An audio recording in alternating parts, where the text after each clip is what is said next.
আসসালামু আলাইকুম, কেমন আছেন সবাই? আশা করি সবাই ভালো আছেন। যে যেখান থেকে এই ভিডিওটি দেখছেন সবাইকে শুভেচ্ছা জানাচ্ছি। আজকের ভিডিওতে প্রথমেই জানিয়ে দিচ্ছি কুয়েতের ফ্লাইট সম্পর্কিত আপডেট। কুয়েতের বেসামরিক বিমান চলাচল কর্তৃপক্ষ প্রকাশ করেছে যে ইরান ইসরায়েল যুদ্ধের কারণে কুয়েতের আন্তর্জাতিক বিমানবন্দর কিছুটা ক্ষতিগ্রস্ত হয়েছে এবং ফ্লাইট বন্ধ হয়ে গিয়েছিল, তবে টার্মিনাল 4 চালু ছিল। টার্মিনাল 4 দিয়ে শুধুমাত্র কুয়েত এয়ারলাইন্স এবং জাজিরা এয়ারলাইন্স চলাচল করত। তবে আজ থেকে টার্মিনাল 4 দিয়ে শুধুমাত্র কুয়েত এয়ারলাইন্স এবং জাজিরা এয়ারলাইন্সই নয়, বরং বিদেশি এয়ারলাইন্সগুলো সীমিত পরিসরে তাদের ফ্লাইট চালু করেছে।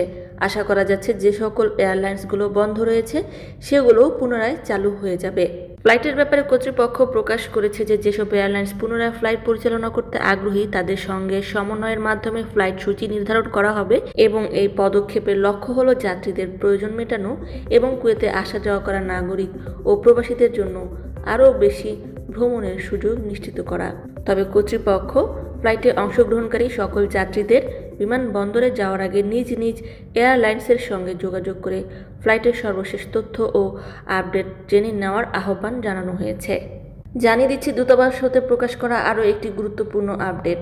বর্তমানে স্বরাষ্ট্র মন্ত্রণালয়ের দেয়া নির্দেশনা অনুযায়ী প্রবাসীদের পাসপোর্টের মেয়াদ 6 মাস থাকলেই আকামা নবায়ন করা যাচ্ছে। তাই যাদের 6 মাস মেয়াদী পাসপোর্ট রয়েছে এবং আবেদনের তারিখ রয়েছে তারা দূতাবাসের 10 নম্বর কক্ষে যাবার কোনো প্রয়োজন নেই। 6 মাস মেয়াদ থাকলেই সাধারণভাবে অ্যাপয়েন্টমেন্ট নিয়ে পাসপোর্ট বানাতে দিবেন। এছাড়াও যাদের 1 বছর মেয়াদী পাসপোর্ট রয়েছে তাদেরকেও অনলাইনে অ্যাপয়েন্টমেন্ট নেওয়ার জন্য নিরুৎসাহিত করা হচ্ছে। দূতাবাসের বিজ্ঞপ্তিতে বলা হয়েছে যে 16 জুলাই 2026 তারিখ হতে দূতাবাসের 2 নম্বর ভবনের একতলায় অবস্থিত 10 নম্বর কক্ষে ই পাসপোর্ট অনলাইন আবেদনের অ্যাপয়েন্টমেন্ট শিডিউল বা তারিখ এগিয়ে আনা সংক্রান্ত কার্যক্রম বন্ধ থাকবে। আশা করি বুঝতে পেরেছেন, বুঝতে না পারলে কমেন্ট করবেন। দূতাবাসের বিতরণের জন্য বেশ কিছু ই পাসপোর্ট তৈরি হয়ে রয়েছে, যারা বানাতে দিয়েছিলেন যোগাযোগ করতে পারেন। পাসপোর্ট ডেলিভারির সময় হলো সকাল 9টা থেকে বিকেল 3টা পর্যন্ত। অপরদিকে মধ্যপ্রাচ্যের অন্যতম দেশ সৌদি আরবিয়া সহ কুয়েতে পবিত্র মহররম মাসের চাঁদ দেখা গিয়েছে। তাই মন্ত্রিপরিষদের সিদ্ধান্ত অনুযায়ী 16 জুন 2026 রোজ মঙ্গলবার সরকারি ছুটি ঘোষণা করা হয়েছে।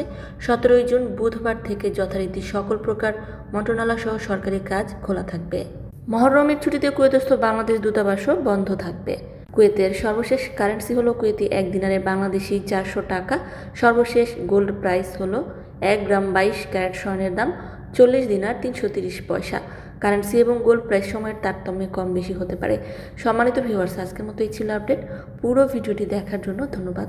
এ ধরনের ভিডিও পেতে চাইলে ইউটিউব চ্যানেলটিকে সাবস্ক্রাইব করে দিবেন, ফেসবুক পেজটিকে লাইক এবং ফলো করে দিবেন যারা পূর্বেই করেছেন। সবাইকে ধন্যবাদ। আজকের মতো বিদায়। আল্লাহ হাফেজ।